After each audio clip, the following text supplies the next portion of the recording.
Snobisme ou nécessité liée aux réalités actuelles. Le fait est là, patent et quotidien. Il n'est pas rare de voir certains parents laisser à la portée de leur progéniture, de la tranche d'âge comprise entre 0 et 8 ans, des téléphones intelligents, tablettes ou tout autre gadget produit des nouvelles technologies. Quel que soit le mobile, quelle est la relation qui devrait exister entre les enfants et les technologies de l'information et de la communication TIC? Vous savez que les TIC sont un produit de la mutation. Nous sommes dans un monde en pleine mutation, en pleine évolution.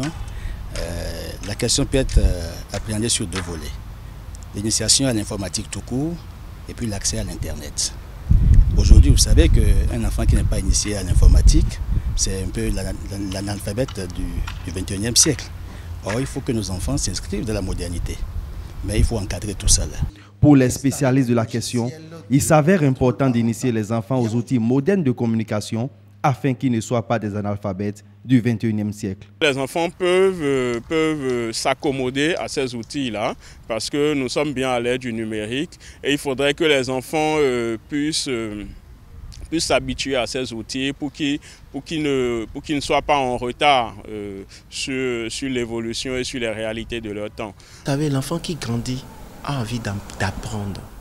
L'enfant veut comprendre. Donc, c'est la curiosité qui amène l'enfant à aller toucher ce qu'il découvre à tout bout de champ. Donc, l'enfant est dans une dynamique d'apprentissage. L'enfant veut apprendre. Et donc, c'est bon qu'il devienne un enfant touche à tout. Beaucoup de parents, juste pour protéger leurs enfants, pour connaître leur position, discuter avec leurs enfants à tout moment, mettre à disposition de leurs enfants des téléphones portables. Mais ces téléphones portables qui permettent, comme je l'ai dit alors aux parents, de véritablement situer leurs enfants, de discuter à tout moment avec leurs enfants. Et les enfants eux-mêmes l'utilisent pour communiquer. Donc c'est un outil pour les enfants, c'est un outil de socialisation. Le fait pour les parents de mettre à la portée des enfants et les Android, les téléphones intelligents, bref, les technologies de l'information et de la communication constitue en quelque sorte une alphabétisation technologique. Mais l'accès des enfants aux TIC devrait toutefois être soumis à des barrières. L'ouverture sur Internet, pour moi, devrait être proscrite de 0 à 12 ans.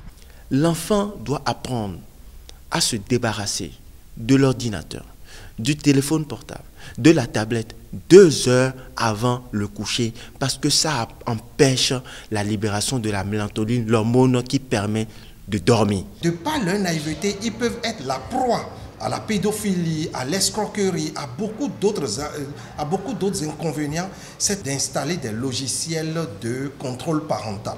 Ces outils émettent des ondes électromagnétiques qui pourraient être néfastes pour la santé des enfants. Vous savez, vous ne pouvez pas être tout le temps la tête dans l'ordinateur. D'abord, excusez-moi, ça rend un peu sot.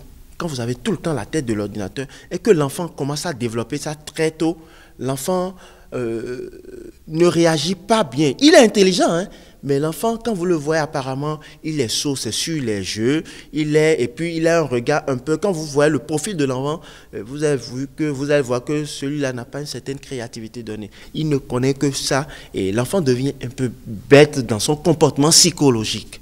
Ces technologies de l'information et de la communication peuvent amener les enfants à adopter des comportements à la limite déviants qui contrastent avec les valeurs culturelles que promeuvent nos sociétés. Chacun sait désormais quelle opinion se faire sur la question.